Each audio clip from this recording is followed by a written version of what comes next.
So Raised by Wolves was canceled, and I recorded an episode of the Cancel series. That's a series where basically I discuss shows that were canceled and the reason why. People every now and then comment on that video still and ask me, where can I watch Raised by Wolves? The reason for this being is that HBO or Max, whatever they want to call themselves, they not only cancel Raised by Wolves, but they actually removed it from the service. You see, Discovery, which owns Warner Brothers, which owns HBO, or Max, whatever they call themselves, right? They basically licensed Raised by Wolves after they removed it from their service to Tubi.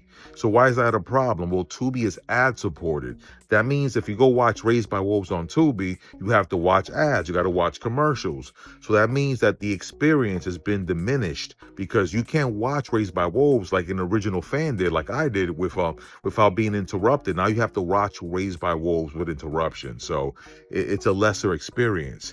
Not only that, Raised by Wolves is not available on physical media. Now, Raised by Wolves is probably one of the best sci-fi shows in the last 10 years.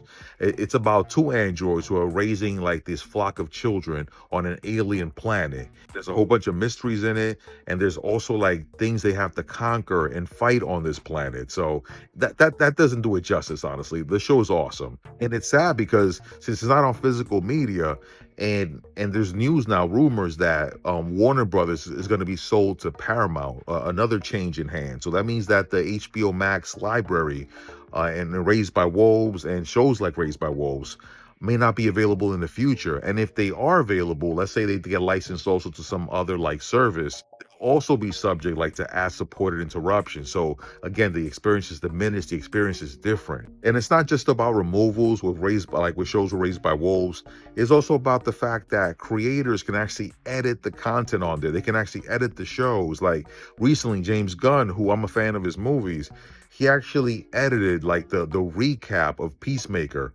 So if you never seen Peacemaker season 1 and you go watch Peacemaker season 2, the recap at the beginning has all the characters from his new DCU universe. So you have like Superman and characters from Superman included in the recap. So if you never watched the original show, you get a completely different experience and understanding of what the show's about, because you would think that these characters were original to the show. So if you're experiencing Peacemaker for the first time and you just watch season 2, your experience is completely detached and different from that of the experience of somebody who watched season 1, because the characters are different, which gives you a different experience altogether. And there's no physical media which you can point to and say, well, this is the original. Like, it's like you're altering history in a way as it moves along.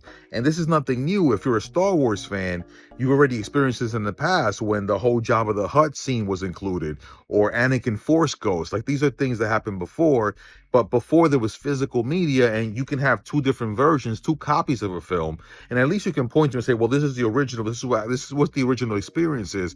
But you're basically talking about editing like popular culture, like about like editing actual like film history in a way as it moves along. In streaming services, as they edit and remove things from their libraries, it edits basically the experience and the history of a show. Some shows may be lost forever. So what's the solution?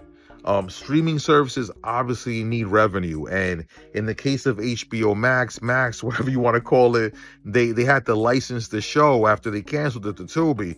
Well, streaming services, how about you actually invest in licensing and actually producing like physical copies, selling physical media of your shows? That way you can buy the Blu-ray, buy the DVD, hell, buy the digital download if that's what it comes down to. But we need to something that we can physically conserve, like these shows, like for future generations, basically, and for fans to enjoy them in the future. You're never going to have a cult following. Nothing is ever going to find its audience in the future if you just remove it from streaming. So streaming services, please offer some type of physical option for your shows and streaming, so we don't lose this in the future, because right now that's where we are.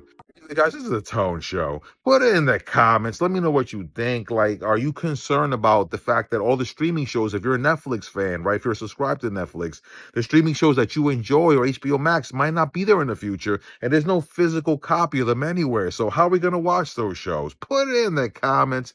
Let me know what you guys think. As always, guys, the Tone Show. Tone Show. For more rants like this,